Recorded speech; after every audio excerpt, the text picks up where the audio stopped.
حضرت عائشہ صدیقہ رضی اللہ تعالیٰ عنہ فرماتی ہیں میں نے نبی پاک صلی اللہ تعالیٰ علیہ وآلہ وسلم کو نا مرض وصال تک دیکھا ہے، حضور کے وصال تک، کہ حضور قرآن پاک کی آخری 2 سورتیں پڑھ کے سورت فلق اور ناس اپنے ہاتھوں پہ پھونکتے تھے، پھر جسم پہ ملتے تھے۔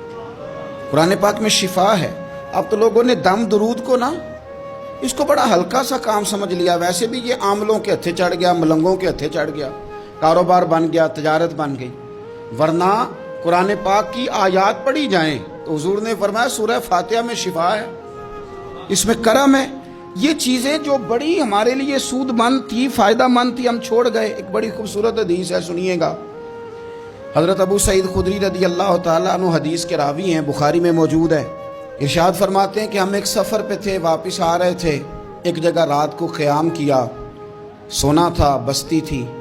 بستی کے لوگوں نے نہ کھانا پوچھا نہ پانی پوچھا، کوئی ضیافت نہیں کی۔ آدھی رات کا وقت آیا تو ایک بندہ دوڑا دوڑا آیا، کہنے لگا ہمارے سردار کو بچھو نے کاٹ لیا ہے، تم میں سے کوئی بندہ دم درود کر لیتا ہے؟ تو ایک صحابی کہنے لگے کر تو لیتے ہیں، پر تم نے چونکہ ہمیں کھانا پانی تک نہیں پوچھا، تم اگر دم کراؤ گے تو مفت نہیں کریں گے، پیسے لگیں گے۔ کتنے پیسے؟ بکریوں کا ایک ریوڑ پورا۔ او بھائی اس سے کوئی بندہ جواز نہ لے کہ پیسے لینے جائز ہیں۔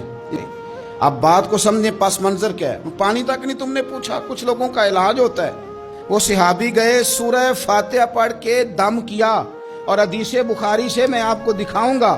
لوگ کہتے ہیں دم کدھر سے آ گیا؟ بخاری پڑھ رہا ہوں، صحیح بخاری۔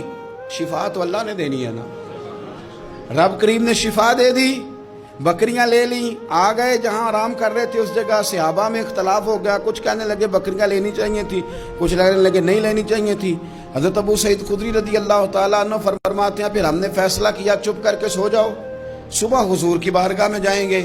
اگر کریم نے کہا لینی چاہیے تھی پھر تو موج بن گئی، اور اگر کہا نہیں لینی چاہیے تھی تو بکریاں ہانک کے واپس کر دیں گے۔ مسئلہ کیا ہے؟ کہتے ہیں صبح گئے حضور کی بارگاہ میں، جا کے مسئلہ عرض کیا، یا رسول اللہ انہوں نے بھی پانی کوئی نہیں پوچھا تھا، ہم نے بھی کہا دم کریں گے تو پیسے لیں گے، تو ہم نے یہ بکریاں لی ہیں، تو یا رسول اللہ اب کیا کریں؟ حضور مسکرانے لگے، جس کے گچھے سے لچھے جڑے نور کے، ان ستاروں کی نزہت پہ لاکھوں سلام، اور جس کی تسکین سے روتے ہوئے ہنس پڑے، اس تبسم کی عادت پہ لاکھوں سلام، اور ان کی باتوں کی لذت پہ بے حد درود، ان کے خطبے کی ہیبت پہ لاکھوں سلام۔